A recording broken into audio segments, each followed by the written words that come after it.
Now remember, WHO has said that PAP smear is not good as a primary screening test. Not good as a primary screening test in resource limited countries.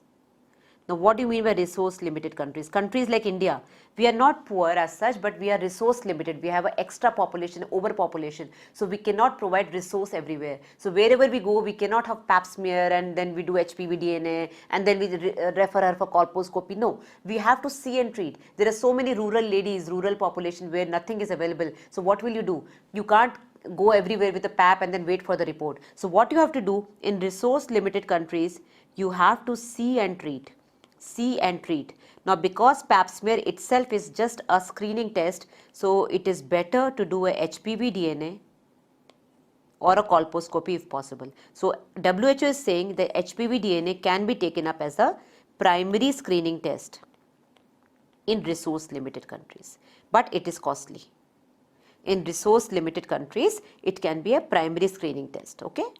So remember this PAP smear, according to the new guidelines of WHO, they have removed PAP smear as one of the see and treat modalities. So when you are seeing and treating, then this modality is over. They don't recommend PAP smear anymore. Okay. So in see and treat, I will come to those guidelines in the next lecture. There are two guidelines: see, triage and treat. That means you do another test after this and then you treat, or you do see and treat at the same time. So PAP smear, in PAP smear you cannot see and treat. What are you seeing? You are waiting for the report. So either you do a HPV DNA or you do a villi or VIA. So we will come to that later. Okay. So we have done the instruments, what PAP's instruments are there. LBC we have done. Control slide, as I told you, has to be taken from the posterior wall, that is the posterior fornix. The timing, generally around 14 days after the LMP, that is in the almost the ovulation phase. So that is the best timing. That is, you call her around 10 to 14 days after she had a menses. What are the fixatives used? For LBC we are not fixing the slide, we are using simply methanol. And for PAP smear we are using ethanol, 95% ethyl alcohol or ethanol.